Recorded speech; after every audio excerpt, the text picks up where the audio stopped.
তেলে তেল তেলে জীবনটা গোলমেলে আগে পিছে দিলে তেল খেয়ে নেতারা চরণে তেলে জনগণে খায় তেলে মতের অমিল হলে ফে কেউ করে কারবারি কেউ করে দরবারি কেউ করে বাড়াবাড়ি কেউ করে কারাকারি দিল থেকে তাল হলে পে মালিশেতে লাগে তেল বকশিসে মারে তেলে সুপারিশে মারলে তেল পটানোতে লাগে তেল টেবিলের তলে তেল প্রমোশন পাইতে তেল তাও লাগে তেল তেলে বোতল বাগায় ডোলে হরেক পদের তেল আরে তেল দিয়া খটকা খাইতে খাইতে পটকা বাইজা গেছে 12টা তাই খাই তেল সারা পরোটা জোশ তেল সারা পরোটা তেল সারা পরোটা তেল সারা পরোটা তেল সারা পরোটা তেল সারা পরোটা তেল সারা পরোটা তেল সারা পরোটা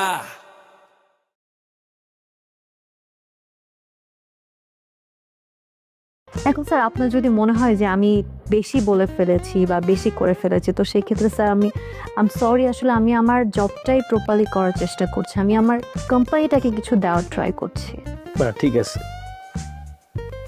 আপনার এই আগ্রহ আমার খুব ভালো লাগছে আপনি কোম্পানির জন্য এত উদার আপনি আপনার কাজটা অনেস্টি দিয়ে করতেছেন বাট আপনার এটাও বুঝতে হবে এখানে শুধু আপনি একা না আপনি একা দিয়ে এই কোম্পানিটা চলবে না সবাইকে নিয়ে একটা কোম্পানি তৈরি হয় এই প্রতিষ্ঠানটা এভাবেই কিন্তু এত বড় হয় নাই আমরা একা কিন্তু এত বড় করতে পারি নাই সবার হেল্প দরকার ছিল প্রত্যেকটা এমপ্লয়ি আমাদের এই প্রতিষ্ঠানের জন্য গুরুত্বপূর্ণ আজকে সবার জন্য আমাদের এই তিলের খাজা অয়েল মিল কোম্পানি লিমিটেড প্রতিষ্ঠিত হয়েছে এত বড় হয়েছে এখন আপনি যদি এখানে এসে আপনার কারণে যদি কেউ অ্যাক্সিডেন্ট করে আঘাত পায় চোখে পানি আসে সেই পানির মাধ্যমে ঝরঝর করে চলে যায় এই জিনিসটা তো আপনি বুঝতে হবে ও আচ্ছা স্যার আমি এখন ক্লিয়ার হলাম আসলে আপনি কেন এই কথাগুলো বলছেন আসলে স্যার আমি এ পর্যন্ত যা যা ডেটা পেয়েছি কোম্পানির আর আপনি যাদের কথা বললেন আসলে তাদের কাজ দেখে আমার মনে হয়নি যে তারা আসলে কোম্পানির জন্য কিছু করছে আর আমি আসার পর থেকে আসলে আমি এটাই চেয়েছি যে কোম্পানির ভালো হোক কোম্পানিটা আরও আগাক বেটার কিছু হোক তার জন্যই আসলে আমার ওদের সাথে কথা বলা বাট সরি যদি আমি আসলে কাউকে হার্ট করে থাকি কারণ আপনি ভালোভাবেই জানেন আমার সাথে আসলে কারো কোনো পার্সোনাল প্রবলেম নেই আমি চেয়েছি তাদেরকে গাইড করতে তাদেরকে ভালো গাইডলাইন দিতে তো সেই ক্ষেত্রে তারা যদি সামহাও আমার কথায় হার্ট হয়ে থাকে তো আমি আন্তরিকভাবে দুঃখিত না না না আপনি যেটা করতেছেন ঠিকঠাক আছে আই অ্যাপ্রিসিয়েট ইট আপনি ভেঙে পড়েন না আপনি ঠিকঠাক ওইতেই আগাচ্ছেন কিন্তু আপনি আসলে বুঝতে হবে যে আঘাত পেয়েছে সে আমাদের কোম্পানির ডিরেক্টর শিল্পমনা মানুষ তার হার্টটা সফট মানুষটা সফট তাকে যদি আপনি এসেই চাপ দেন তাহলে তো হচ্ছে না মানে ঠিক আছে আমি বুঝতে পারতেছি আপনি তার ভালোর জন্যই বলছেন যাতে সে সামনে আরো আগায় যায় তাই আমি তাকে একটা প্রপোজাল দিয়েছি মানে ব্ল্যাক ডায়মন্ড কালো জিরা তেলের বিজ্ঞাপনের একটা প্রপোজাল তাকে আমি দিয়েছি একটা অপরচুনিটি দিয়েছি আই হোপ এবার সে ঠিকঠাক কাজ করবে সো আপনার কাছে যদি সে যায় আপনি সুন্দরভাবে তার ফাইলটা দেখে আমার বিশ্বাস আমার আপনার কাছে চাওয়া আপনি তাকে হেল্প করবে ডেফিনেটলি আসলে এটাই তো আমার জব রাইট সবকিছু যদি ঠিক থাকে তাহলে অবশ্যই আমি হেল্প করব মানে আমার তো এটা দায়িত্ব আর যদি ঠিকঠাক না থাকে সেক্ষেত্রেও তো ফিডব্যাক দেওয়া এটাও তো আমার দায়িত্বের মধ্যেই পড়ে তো সেটাই আমি করব ভেরি গুড আর স্যার আপনি আমার প্রতি আস্থা রাখতে পারেন আমি আসলে কোম্পানির ভালোর জন্যই করব আপনার প্রতি আমার আস্থা আছে আপনার সাথে কথা বলার পর আজকে আপনার প্রতি আরো আস্থা বেড়ে গেছে থ্যাংক ইউ স্যার আপনারা আসতে পারেন ধন্যবাদ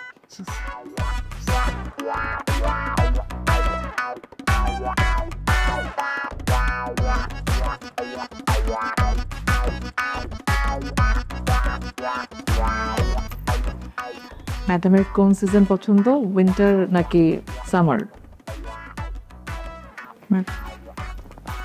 ম্যাম ফুডের ব্যাপারে আপনার কেমন মানে ওর হ্যাবিটটা কেমন আপনি কি বড় মাছ খেতে পছন্দ করেন নাকি ছোট মাছ আমার তো মনে হচ্ছে ছোট মাছ পছন্দ করে।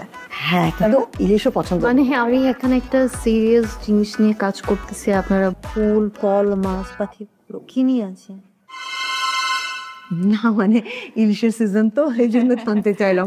ইলিশ তো সবারই প্রিয়। পদ্মার ইলিশ বেশি ভালো তাই না? হ্যাঁ। তা আমার মনে হয় যে উনি মাছ মাংস কিছু কেন তুমি ভেজিটেবল মানে স্কিনটা দেখছো তুমি কি সুন্দর মাই। আমি আসলে বুঝলাম না, আমি বললাম আমি একটা কাজ করতেছি and এটা খুব সিরিয়াস একটা জিনিস, অ্যান্ড আপনারা স্টিল মাছ ফুল পাখি কি নিয়ে আছেন? মানে এই মনোযোগ আপনাদের কাজের প্রতি? আপনারা কাজ কিভাবে করবেন, এতদিন কিভাবে কাজ করেন? আরে নো, অনেক ওকে। সো আমি দেখলাম আপনার স্ক্রিপ্ট, দেখলাম জি সব কিছুই দেখলাম, বাট আমার সরি আসলে আই নট স্যাটিসফাইড। মানে এটা কি চিন্তা করে এই কনসেপ্টটা রেডি করেছেন আমি জানি না। আমার মনে হয় যে আপনাদের এই ফিডব্যাকগুলো দেখে এক সপ্তাহ পর আসা উচিত। কিন্তু ম্যাম আমরা তো মানে আমি তো অনেক খাটাখাটি করে এটা রেডি করেছি এই প্রজেক্টটা। হ্যাঁ, আপনি খাতাখাতি করে প্রজেক্টটা রেডি করেছেন, বাট এটা কিছুই হয়নি। মানে প্রজেক্টটা দেখে তো এটা বুঝতে হবে আমার যে আপনি অনেক খাটাখাটি করেছেন। আমি তো এমন কিছু পাইনি। মানে এটার উপরে যদি কাজ করি তাহলে তো কোনোভাবেই আগানো যাবে না। ম্যাম আমরা কিন্তু আমাদের বেস্টটাই দিয়েছি ম্যাম। নিসাইরিন, এটা যদি আপনাদের টেস্টের অবস্থা হয় তাহলে আমার মনে হয় না ফার্দার আমরা আর কিছু করতে পারবো না।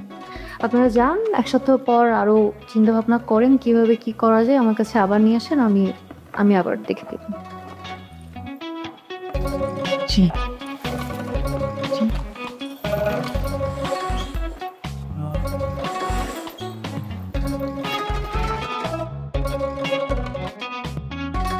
বস, মানুষ যখন অপমানে অপমানে জর্জরিত হয় তখন বস সে আর থাকে না, বস সে মরে যায়, সে মানুষটা থাকে না। এই যে আমি এখন বসে আছি এখানে, এটা আমি না, এটা আমার ছায়া, আমি মরে গেছি বস। কি আইডিন বলো কিছু তুমি?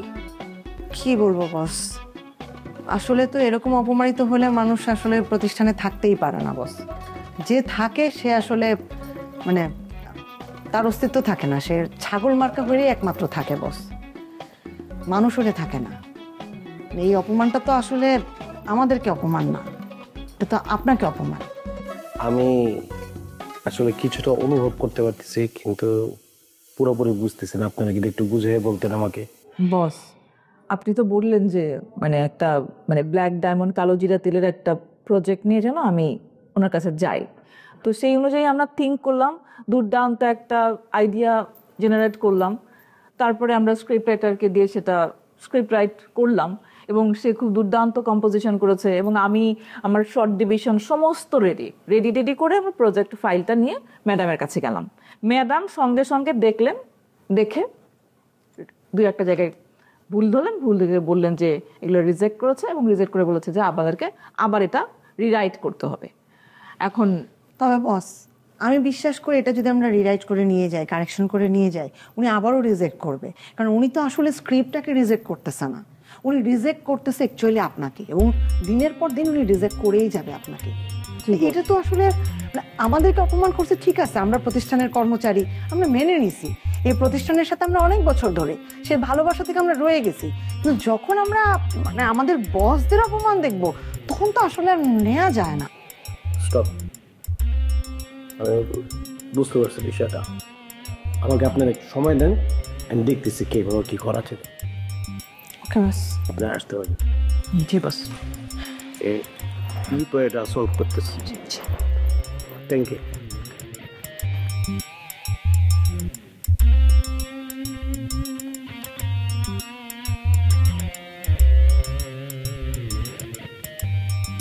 জি একটু তাড়াতাড়ি আমার রুমে আসেন, এখন ইমার্জেন্সি।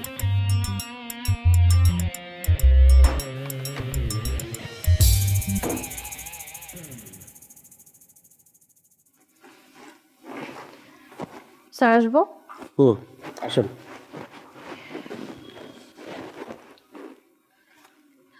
আমি জানি আপনি কেন ডেকেছেন। কেন রেখেছি বলেন? Miss Kumkum and miss Irene এসেছিল একটা কনসেপ্ট নিয়ে, বাট আমার ভালো লাগেনি।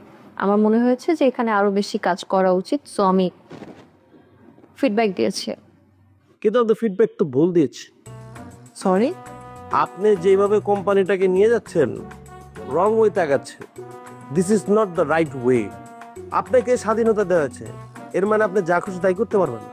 আপনি আপনার মতন করে আইন তৈরি করতে পারবেন না। এখানে আইন তৈরি করার জন্য ম্যানেজমেন্ট আছে, বোর্ড আছে। আপনাকে তো সেই দায়িত্ব দেওয়া হয় নাই। আপনার যেই কাজ আপনি সেটা করবেন, আপনার কথায় তো কোম্পানি চলবে না। আর আপনার অবশ্যই বুঝতে হবে, এখানে আমার একটা রিকোয়েস্ট আছে। স্যার, জিনিসটা যদি আসলে মানে পার্সোনাল হয়ে যায় তাহলে তো আমি এভাবে কন্টিনিউ করাটা আমার জন্য মুশকিল হয়ে যাবে। আর এটা আমার কাজ, এটাই আমার ডিউটি। আপনি যদি আমাকে আমার কাজটা ঠিকমতো করতে না দেন তাহলে তো আমি কোম্পানির জন্য কিছু করতে পারবো না। মিস জেবিন হাবিবুল্লাহ, আপনি এটা বুঝতে পারতেছেন না।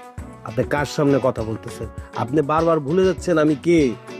আমি জানি আপনি ব্ল্যাক ডায়মন্ড, তিলের খাজা অয়েল মিল কোম্পানি লিমিটেডের ওনার।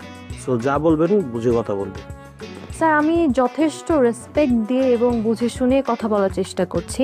আর কাইন্ডলি এভাবে ঘন ঘন আমাকে ডাকবেন না। আপনার যদি কিছু বলার থাকে বা কোনো অর্ডার দেওয়ার থাকে আপনি সেটা নোটে লিখে দেবেন, অ্যান্ড আমি আমার রিপ্লাইটাও নোটে দিব।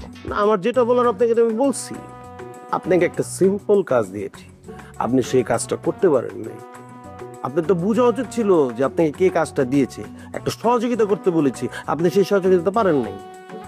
আর আমি এই তিলের খাজা অয়েল মিল কোম্পানি লিমিটেডের ওনার, আমি এটার মালিক, আপনি কর্মচারী। আমি আপনাকে যতবার বলবো আপনি বাধ্য হয়ে আসতে যদি চাকরিটা ঠিক মতো করতে চান। স্যার, আপনার একটু ভুল হচ্ছে। আমি যদি এই চাকরিটা না করি আমার খুব বেশি সমস্যা হবে না, কিন্তু আমার কাছে নিয়ম কানুন এর থেকে বেশি ইম্পর্ট্যান্ট।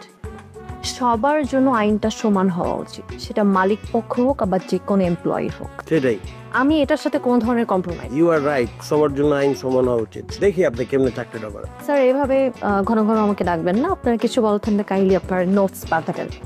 ধন্যবাদ। এত সময় নেই আমার নোটস পড়ানো। আমি এইভাবেই ডাকবো এবং আপনি এইভাবেই আসবেন।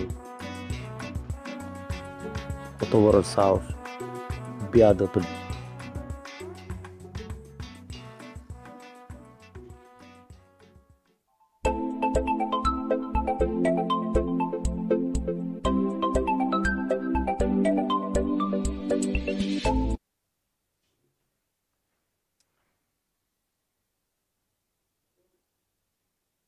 হ্যালো। ও আচ্ছা আচ্ছা, উত্তর রাজলক্ষ্মী থেকে বলতেছেন? হ্যাঁ হ্যাঁ, বলুন। বেলাল? হ্যাঁ হ্যাঁ, বেলাল সাহেব বলেন। হ্যাঁ, বুঝতে পারছি। হ্যাঁ হ্যাঁ, না না আপনার, না না ঠিক আছে, কিন্তু আপনার, হ্যাঁ কিন্তু আপনার সেল কমবে কেন? সব জায়গায় সেল বাড়ছে আর আপনি বলছেন যে আপনার সেল কমছে। না না, এইটা তো হবে না, আপনাকে সেল বাড়াইতে হবে। আপনি যদি সেল বাড়াইতে না পারেন তাহলে তো আপনার জন্যই ক্ষতি। হ্যাঁ হ্যাঁ, ক্ষতি হয়ে যাবে তো। শুনেন, আমি যেহেতু এখানে আছি, এখানে এসব চলবে না, আপনাকে সেল বাড়াইতে হবে। সেল বাড়াতে হবে বলেই তো আমাকে এখানে কোম্পানি আমাকে রাখছে, তাই না? সেল বাড়াইতে হবে। আর আপনার তো মুখের ভাষাই তো ঠিক নাই। হ্যাঁ, আপনার তো ব্যবহারই তো ঠিক নাই। আপনি কিভাবে কথা বলতেছেন? আপনি আমাকে, হ্যাঁ আপনি আমাকে নাম ধরে বলছেন যে আমি আমি জাফর সাহেব কিনা। আরে আপনার আমাকে স্যার ডাকা কথা না। আচ্ছা যাই হোক, আমি সেই প্রসঙ্গ যাচ্ছি না। আমি বলছি আপনাকে সেল বাড়াইতে হবে, তারপর অফিসে আসেন। ঠিক আছে, অফিসে গিয়ে আপনার সাথে বাকি কথা হবে।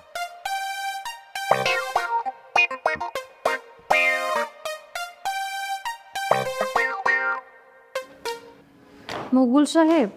জি ম্যাডাম। আমি আপনার ফাইলগুলো দেখলাম। এখানে ফেব্রুয়ারি মাসের এই জায়গাটাতে ৩,০০০ টাকার একটা হিসাব আমি পাইনি। আপনি একটু এক্সপ্লেন করতে পারবেন এখানে কি সমস্যাটা হয়েছে? আমি একটু দেখতে পারি?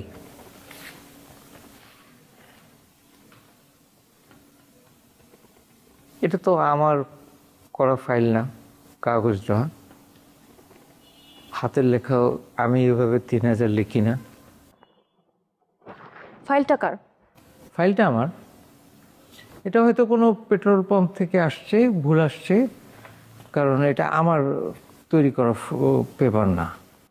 আপনি বলতে চাচ্ছেন বন্দুক আপনার কিন্তু গুলি আপনার না? না, এটা বলতে আপনি কি বোঝাচ্ছেন? আপনি বললেন ফাইল আপনার বাট লেখাটা আপনার না, তো আপনার ফাইলে কার লেখা থাকার কথা? না, এখানে বিভিন্ন পেট্রোল পাম্পেরও লেখা কাগজপত্র আমার ফাইলের মধ্যে থাকে আমার হিসাবের সুবিধার্থে। এটা কি আমাদের রুলস এর মধ্যে পড়ে? আচ্ছা, আপনি চাচ্ছেনটা কি বলেন তো আমাকে? আমি হিসাব ক্লিয়ার চাচ্ছি। না, আমার তো মনে হচ্ছে না। আপনার আরো কিছু সমস্যা আছে। কি সমস্যা আছে আমার? আপনি আসলে আমাকে এই অফিস থেকে বের করে দিতে চান, একটা ষড়যন্ত্র করতেছেন। আপনার বিভিন্ন কার্যকলাপে আমি এটা টের পেয়েছি। মকবুল সাহেব, আপনার সাথে কি আমার কোনো পারিবারিক শত্রুতা আছে? আপনার থেকে কি আমি টাকা পাই? তাহলে আমি কেন ষড়যন্ত্র করব? করছেন, দেখতে পাচ্ছি তো, দৃশ্যমান জিনিসটা। এটা আমার কাগজ না, আমি বললাম আপনাকে। আপনি তো আমার কথাটা এটা আমি আপনাকে একটু কারেক্ট করে দিই। কাগজটা আপনার, আপনি বলেছেন লেখাটা আপনার না। কাগজটা আমার না, আমি বলেছি যে কাগজটা একটা পেট্রোল পাম্পের কাগজ। ফাইল আপনার? হ্যাঁ, ফাইল আমার। তো আমি তো এটাও বলেছি আপনাকে যে অনেকগুলো পাম্পেরই কাগজপত্র আমার ফাইলের মধ্যে থাকে আমার হিসাবের সুবিধার্থে। আপনি কি একটু বদমেজাজি টাইপের? আপনি আমার মেজাজে দেখছেন কি? আপনার সাথে তো সোলনে আমি খুব সোবারলি ছিলাম, তাই না? সোবার ব্যবহার করেছি। ইভেন চেয়ারম্যানের সাথে পর্যন্ত আমি মাঝে মাঝে অনেক দুর্ব্যবহার করে থাকি, কারণ আজকে থেকে 30 বছর আগে থেকে আমি এই প্রতিষ্ঠানে চাকরি করছি। ঠিক আছে? তো আপনার সাথে তো আমি এখনো কোনো দুর্ব্যবহার করি নাই। আপনি মুদ্রার একটা দিক দেখছেন, আর একটা দিক কিন্তু আমার এখনো দেখেন নাই। আপনাকে আমি এমন একটা ব্যবস্থা করে দিব, আপনি কিন্তু একদম গায়েব হয়ে যাবেন, বলে দিলাম। তাই তো দেখছি। মকবুল সাহেব, আমার মনে হয় এই যে বদমেজাজির যে বিষয়টা, এটা কিন্তু কোনো সুস্থ মানুষের লক্ষণ না, এটা একটা অসুস্থতা। চেয়ারম্যানের সাথেও খারাপ ব্যবহার করেন, তো আপনি বুঝতে পারছেন আপনার যে চিকিৎসাটা দরকার। আমার চিকিৎসার দরকার কি দরকার না, সেটা কি আপনি আমার থেকে ভালো বুঝবেন? আপনি তো মাত্র বলেন আপনি আমাকেও ম্যানেজ করে দিবেন। এখন আপনি বলেন, কোনো সুস্থ মানুষ এভাবে বলতে পারে? পারে, আমি বললাম তো আপনাকে। এই জন্যই বলছি, বয়সও বেশ হয়েছে, আপনি ফুল বডি চেক আপ করেন, প্লাস একটা নিউরোসার্জন দেখাবেন। আমি এগুলো কিছুই বলবো না। ঠিক আছে, এখন আপনি আমার অফিস থেকে আসতে পারেন। নেক্সট টাইম এই সমস্ত ফালতু বিষয়ে আমাকে আর ডাকবেন না, ঠিক আছে? কারণ আমিও অনেক বিজি থাকি। ডক্টরটা দেখিয়েন। আপনি দেখান।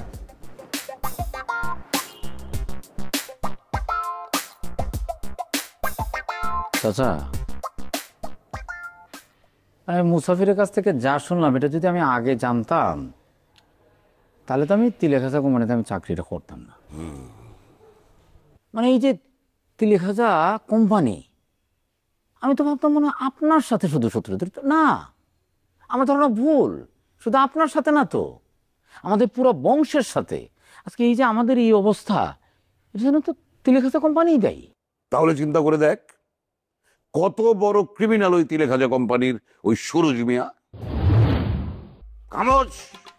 খামোশ বললে তো হবে না, আপনি তো আমাদের কাছে সেম ক্রিমিনাল। চুপ।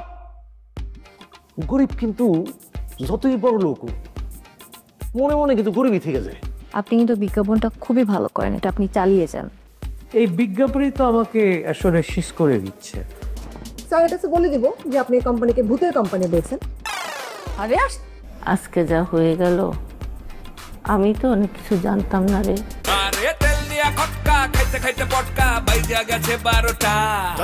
তেল সারা পরোটা, তেল সারা পরোটা, তেল সারা পরোটা, তেল সারা পরোটা, তেল সারা পরোটা।